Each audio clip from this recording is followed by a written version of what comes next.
जय हिंद दोस्तों, स्वागत है आपका मिशन स्टडी ऑफिशियल पर।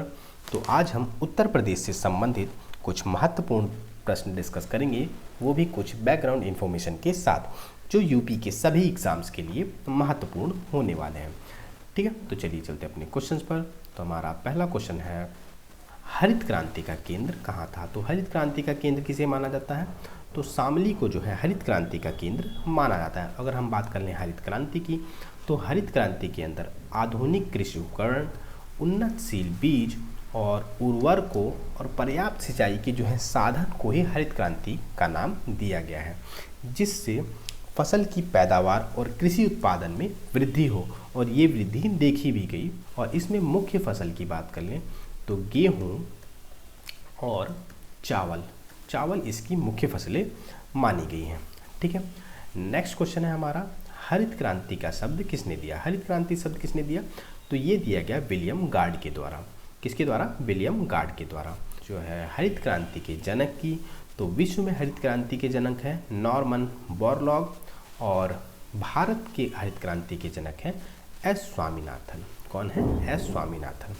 ठीक है, तो नेक्स्ट क्वेश्चन है हमारा, 10 मई 1857 को हुए मेरठ सैनिक विद्रोह में संदेश किसके माध्यम से फैलाया गया? संदेश फैलाने का कोड वर्ड क्या था या कोड क्या था? रोटी और कमल। ऑप्शन हो जाएगा हमारा सी, ए और बी, रोटी और कमल। और रोटी और कमल ही क्यों रखा गया?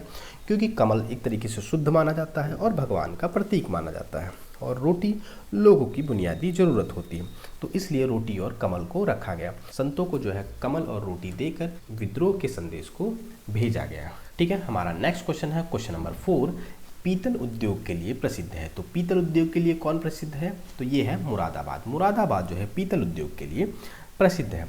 यहाँ पे हस्तशिल्प का उपयोग किया जाता है, मतलब हाथों से जो है वस्तुएं पीतल की बनाई जाती हैं, विदेशों तक इनका निर्यात किया जाता है।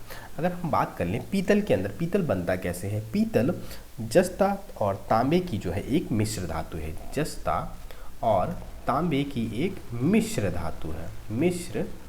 धातु है। ठीक है, तो हमारा नेक्स्ट क्वेश्चन है क्वेश्चन नंबर 5, चाकू उद्योग के लिए प्रसिद्ध है। तो चाकू उद्योग के लिए कौन प्रसिद्ध है? ये है जो है रामपुर जो है चाकू उद्योग के लिए प्रसिद्ध है। आपने मूवी में या और लोगों से सुना भी होगा रामपुरी चाकू के बारे में। तो ये वही रामपुर है जहाँ चाकू का उद्योग होता है। ठीक है, तो हमारा नेक्स्ट क्वेश्चन है क्वेश्चन नंबर 6, तराई क्षेत्र है। तो निम्नलिखित में से तराई क्षेत्र कौन है? तो पीलीभीत जो है निम्नलिखित में से तराई क्षेत्र है। तो अगर हम बात करें तराई क्षेत्र की, उत्तरी भारत और दक्षिणी नेपाल की जो है निचली पट्टी ही तराई क्षेत्र है। ठीक है, तो चलिए अपने नेक्स्ट क्वेश्चन पर। हमारा अगला क्वेश्चन है क्वेश्चन नंबर 7, महात्मा बुद्ध ने सर्वाधिक उपदेश कहाँ दिए? तो महात्मा बुद्ध ने सर्वाधिक उपदेश दिए कहाँ? श्रावस्ती के अंदर। कहाँ दिए? श्रावस्ती के अंदर।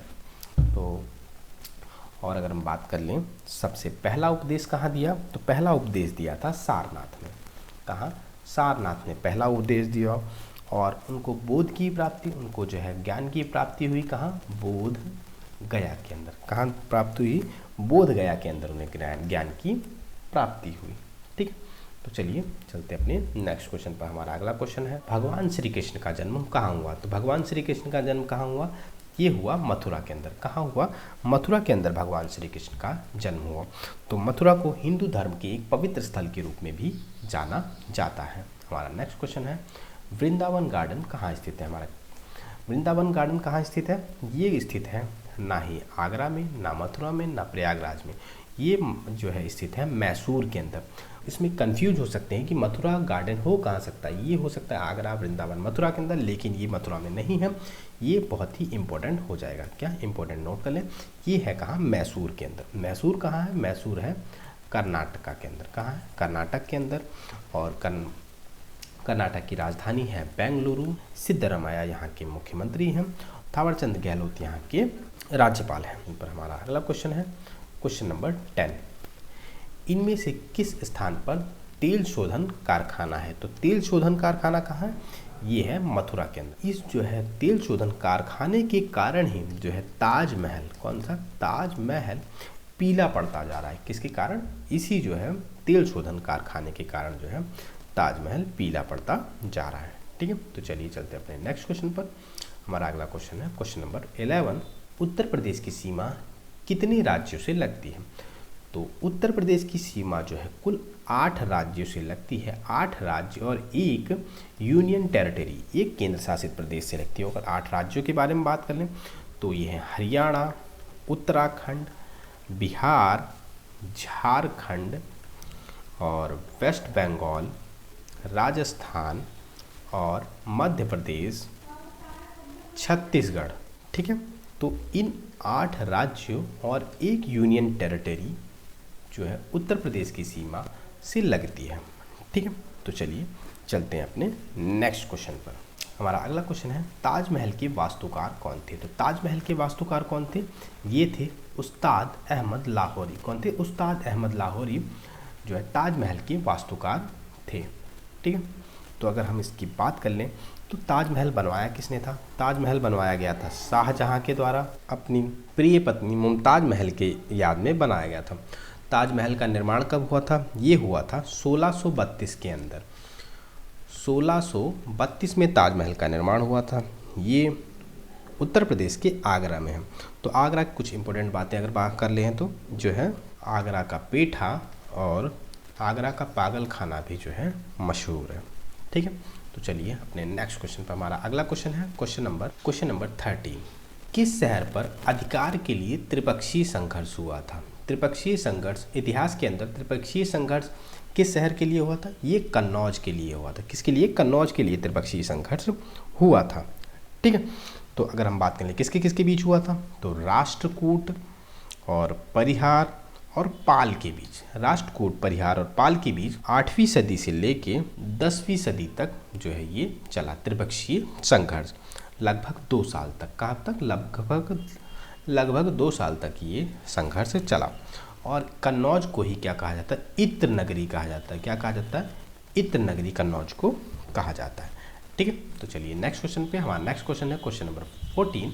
झांसी की रानी के विद्रोह को किसने दबाया? तो झांसी की रानी के विद्रोह को किसने दबाया? तो ह्यूरोज ने। किसने? कैप्टन ह्यूरोज ने जो है झांसी की रानी के विद्रोह को दबाया। तो झांसी की रानी ने विद्रोह किया क्यों था ये भी जानना बहुत जरूरी है। तो गोद लिए हुए बेटे, जो दत्तक पुत्र होता है, गोद लिए हुए बेटे को राजगद्दी का हक देने से इनकार कर रहे ब्रिटिश के खिलाफ जो है 1857 के अंदर 1857 में झांसी की रानी के द्वारा विद्रोह किया गया था। और उस विद्रोह को दबाने का जो है जिम्मा किसे दिया गया था? वो ह्यूरोज को दिया था। कैप्टन ह्यूरोज को दिया गया था। ठीक है। तो चलिए नेक्स्ट क्वेश्चन पे चलते हैं। हमारा अगला क्वेश्चन है नाना साहब तथा तात्या टोपे ने कहाँ से विद्रोह किया था? तो नाना साहब और तात्या टोपे ने कानपुर से विद्रोह किया था। कहाँ से? कानपुर से विद्रोह किया था। और अगर हम बात करें तात्या टोपे का नाम था रामचंद्र पांडुरंग राव। क्या था? रामचंद्र पांडुरंग राव जो है तात्या टोपे का नाम था, असली नाम। और नाना साहब, तात्या टोपे, धोतू पंत और अजीमुल्ला ये कानपुर से 1857 के नेता थे। कब के? 1857 की क्रांति के ये नेता थे। कहाँ से? कानपुर से। ठीक है। अगर हम बात कर लें कानपुर की तो कानपुर एक औद्योगिक क्षेत्र है। कौन सा? ये एक इंडस्ट्रियल एरिया है और ये एक चमड़ा उद्योग का भी जो है केंद्र है। ये चमड़े के उद्योग के लिए भी फेमस है। ठीक है। तो चलिए चलते अपने नेक्स्ट क्वेश्चन पर। हमारा अगला क्वेश्चन है लखनऊ से 1857 का विद्रोह किसने किया था? तो लखनऊ से 1857 का विद्रोह करने वाली थी बेगम हजरत महल। कौन थी? बेगम हजरत महल ने जो है 1857 की क्रांति का विद्रोह लखनऊ से किया था। लखनऊ जो है यूपी की राजधानी भी है और यहाँ पे अंबेडकर पार्क यहाँ का मुख्य स्थल है। ठीक है। तो चलिए चलते अपने नेक्स्ट क्वेश्चन पर। हमारा अगला क्वेश्चन है क्वेश्चन नंबर 70। अशोक के कौशाम्बी अभिलेख को इलाहाबाद कौन लाया था? तो अकबर के द्वारा इलाहाबाद लाया गया। ठीक है।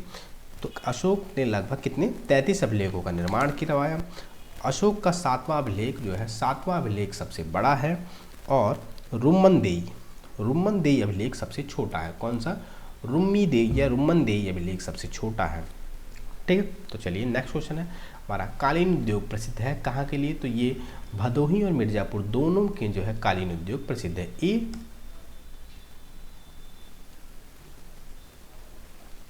ठीक है, भदोही और मिर्जापुर दोनों जगह, ए और बी, तो आंसर नंबर सी हो जाएगा।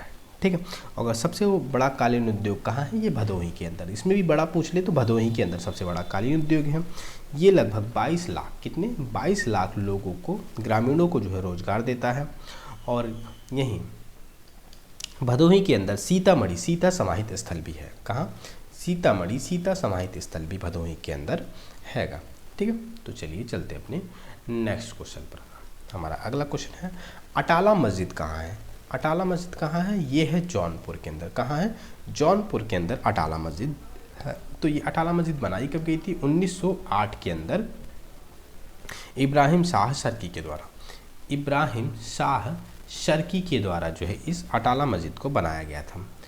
और अगर हम बात कर लें उत्तर प्रदेश की, तो कुछ इम्पोर्टेंट फैक्ट के बारे में, तो यहाँ के सीएम है योगी आदित्यनाथ और गवर्नर है आनंदीबेन पटेल। ठीक है, नेक्स्ट क्वेश्चन हमारा है क्वेश्चन नंबर 20। महात्मा बुद्ध ने अपना पहला उपदेश कहाँ दिया था? महात्मा बुद्ध ने अपना पहला उपदेश दिया था कहाँ?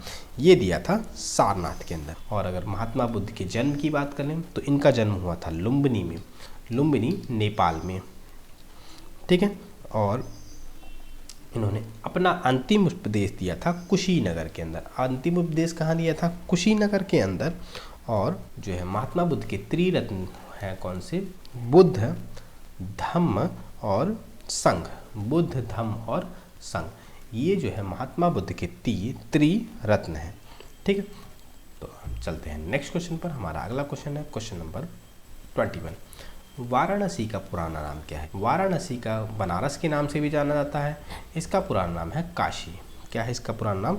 काशी है। और अगर हम बात कर लें बनारस की कुछ फेमस चीज़ों के बारे में, तो बनारस का पान, बनारस की साड़ी, और यहाँ का BHU बनारस हिंदू यूनिवर्सिटी जो है फेमस है। ठीक है, रेणुकूट प्रसिद्ध है। रेणुकूट किस लिए प्रसिद्ध है? तो ये प्रसिद्ध है एल्यूमिनियम के लिए। किसके लिए? एल्यूमिनियम के लिए प्रसिद्ध है। रेणुकूट में ही रिहंद बांध है। और रेणुकूट से, अगर रेणुकूट है कहाँ? उत्तर प्रदेश के सोनभद्र डिस्ट्रिक्ट में है।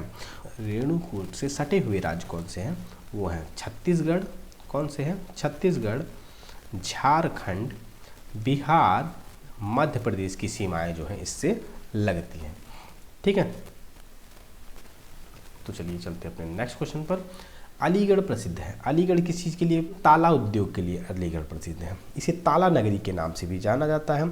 यहाँ पे पीतल कलाकृतियाँ भी पाई जाती। जो है अलीगढ़ की बात कर लें तो यहाँ पे जो है अलीगढ़ मुस्लिम यूनिवर्सिटी AMU भी यहाँ की फेमस यूनिवर्सिटी है।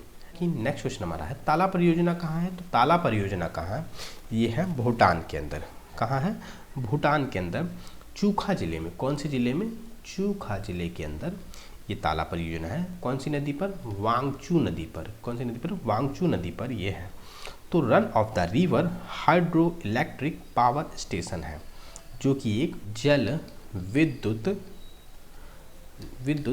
परियोजना है। जल विद्युत परियोजना है। और बात कर लें अगर हम भूटान की, तो भूटान की राजधानी है थिम्पू। क्या है भूटान की राजधानी? थिम्पू। और भूटान एकमात्र कार्बन नेगेटिव देश है। कौन सा देश है? कार्बन नेगेटिव देश, जहाँ जितना कार्बन उत्सर्जित किया जाता है उससे ज़्यादा जो है उसको ऑब्जर्व कर लिया जाता है, या फिर उससे ज़्यादा जो है उसे ऑब्जर्व कर लिया जाता है। और भूटान ने 1999 में ही प्लास्टिक बैग्स को जो है बैन कर दिया गया था। प्लास्टिक बैग को बैन कर दिया गया था। ठीक है, तो चलिए चलते अपने नेक्स्ट क्वेश्चन पर। हमारा अगला क्वेश्चन है, विश्वनाथ मंदिर कहाँ स्थित है? तो बाबा विश्वनाथ मंदिर कहाँ स्थित है? तो ये है काशी के अंदर। काशी, बनारस या फिर वाराणसी कह सकते हैं। ठीक है, ये मंदिर किसको समर्पित है? तो भगवान शिव को ये मंदिर समर्पित है। ठीक है, तो चलिए नेक्स्ट क्वेश्चन। हमारा अगला क्वेश्चन है, भारत की सबसे अधिक जनसंख्या वाला राज्य कौन सा है? तो भारत की सबसे अधिक जनसंख्या वाला राज्य है उत्तर प्रदेश। और यहाँ की जनसंख्या लगभग 200 मिलियन है। ठीक है, और उत्तर प्रदेश का क्षेत्रफल की बात कर लें तो 2,40,920 स्क्वायर वर्ग, ठीक है, या फिर 2,40,920 वर्ग किलोमीटर है, ठीक है। चलिए चलते हैं अपने नेक्स्ट क्वेश्चन पर। हमारा अगला क्वेश्चन है क्वेश्चन नंबर 27। सबसे लंबा रेलवे प्लेटफॉर्म, सबसे लंबा रेलवे प्लेटफॉर्म कौन सा है? ये है गोरखपुर का। गोरखपुर जो है सबसे लंबा प्लेटफॉर्म है। और अगर हम बात करें गोरखपुर की तो उत्तर प्रदेश के सीएम योगी आदित्यनाथ जो है ये यहीं से चुनाव क्षेत्र, इनका चुनाव क्षेत्र जो है गोरखपुर है। और पूर्वोत्तर रेलवे का मुख्यालय भी जो है गोरखपुर के अंदर है। और अगर नेक्स्ट क्वेश्चन देख लें, गोरखपुर किस नदी के किनारे है? तो ये जो है राप्ती नदी, कौन सी? राप्ती नदी के किनारे गोरखपुर बसा हुआ है। और राप्ती नदी पे अगर अन्य शहर की बात कर लें तो संत कबीर नगर और सिद्धार्थ नगर और बलरामपुर और देवरिया जो है ये भी राप्ती नगर पे ही जो है बसे हुए हैं, राप्ती नदी पर, सॉरी नगर पे नहीं, ठीक है। ठीक है, तो हमारा नेक्स्ट क्वेश्चन है निम्नलिखित में से कौन अयोध्या जिले में स्थित है? तो फैजाबाद जो है ये अयोध्या जिले के अंदर आता है, ठीक है। और फैजाबाद कौन से? सरयू नदी पर स्थित है। और अयोध्या में ही राम मंदिर का जो है प्राण प्रतिष्ठा हुई, कब? 22 जनवरी 2024 को, ठीक है। तो चलिए चलते हैं अपने नेक्स्ट क्वेश्चन पर। हमारा अगला क्वेश्चन है भारतीय मानक समय रेखा कहाँ से गुजरती है? भारतीय मानक समय रेखा कहाँ से गुजरती है? ये इलाहाबाद के नैनी या फिर कहीं कहीं माना जाता है मिर्ज़ापुर से। कहाँ से? मिर्ज़ापुर से ये जो है भारतीय मानक समय रेखा गुजरती है, ठीक है। तो नेक्स्ट क्वेश्चन पे हम चलते हैं। हमारा अगला क्वेश्चन है उत्तर प्रदेश के किस जिले की सीमा अंतर्राष्ट्रीय सीमा से लगती है? उत्तर प्रदेश के किस जिले की सीमा? तो ये लगती है बहराइच। और भारत का लगभग 1751 किलोमीटर क्षेत्र जो है नेपाल से लगता है, ठीक है। और अगर हम बात कर लें, सशस्त्र सीमा बल जो है नेपाल और भारत के बॉर्डर पर तैनात रहती है, ठीक है। तो हम नेक्स्ट क्वेश्चन है हमारा, कौन सा जिला राष्ट्रीय राजधानी क्षेत्र का भाग नहीं है? तो मुजफ्फरनगर जो है एनसीआर में आता है, बुलंदशहर भी एनसीआर में आता है, बागपत भी आता है, कानपुर जो है एनसीआर के अंदर नहीं आता है, दिल्ली एनसीआर के अंदर कानपुर नहीं आता है। तो अगर हम बात कर लें एनसीआर की तो दिल्ली से सटे हुए राज्य जो है एनसीआर में आते हैं। इसे नेशनल कैपिटल रीजन कहा जाता है एनसीआर। और इसमें कुछ क्षेत्र उत्तर प्रदेश का, कुछ हरियाणा का और कुछ जो है राजस्थान के कुछ जो है शहर दिल्ली एनसीआर के अंदर आते हैं। क्वेश्चन नंबर 33, अधिकतम राज्यों के साथ सीमा जो है साझा करने वाला राज्य कौन है? तो उत्तर प्रदेश जो है सबसे ज़्यादा राज्यों से सीमा स्पर्श या फिर टच करता है। तो 8 राज्यों से और 1 यूनियन टेरिटरी से जो है ये सीमा साझा करता है, ठीक है। तो चलिए चलते हैं अपने नेक्स्ट क्वेश्चन पर। हमारा क्वेश्चन नंबर है उत्तर प्रदेश को कुल कितने भागों में विभाजित किया गया है? तो उत्तर प्रदेश को कुल कितने भागों में? ये जो है 4 भागों में विभाजित किया गया है। उत्तर प्रदेश को कितने भागों में बांटा गया है? लगभग 4 भागों। पहला वेस्ट यूपी, पश्चिमी यूपी में, दूसरा बुंदेलखंड के अंदर, तीसरा है रोहिलखंड के अंदर और चौथा है पूर्वांचल यूपी, जो है पूर्वांचल यूपी के रूप में। लगभग 4 भागों में बांटा गया है किसको? उत्तर प्रदेश, ठीक है। तो हमारा नेक्स्ट क्वेश्चन है क्वेश्चन नंबर 35, चूड़ी उद्योग के लिए प्रसिद्ध है। तो चूड़ी उद्योग के लिए कौन प्रसिद्ध है? तो फिरोजाबाद जो है चूड़ी उद्योग के लिए प्रसिद्ध है। फिरोजाबाद कौन सी नदी पे स्थित है? कौन सी नदी पे जो है बसा हुआ है? ये यमुना नदी पर फिरोजाबाद बसा हुआ है, ठीक है। तो हमारा आज का लास्ट क्वेश्चन है पूर्व में किस नाम से जाना जाता है? तो उत्तर प्रदेश को पूर्व में किस नाम से? यूनाइटेड प्रोविंस के नाम से जाना जाता है। कब? 24 जनवरी 1950 को, 24 जनवरी 1950 को जो है इसका नाम जो है यूनाइटेड प्रोविंस से यूपी कर दिया गया था। क्या? उत्तर प्रदेश कर दिया गया था, ठीक है। 24 जनवरी को ही उत्तर प्रदेश की स्थापना दिवस के रूप में मनाया जाता है। और 2024 में इसका 75वां स्थापना दिवस मनाया गया, ठीक है। तो ये थे हमारे आज के उत्तर प्रदेश के कुछ इंपॉर्टेंट क्वेश्चन। और अगर आपको वीडियो पसंद आई हो तो प्लीज़ वीडियो को लाइक शेयर एंड सब्सक्राइब जरूर कीजिएगा। ठीक है, मिलते हैं नेक्स्ट वीडियो में। जय हिंद, जय भारत।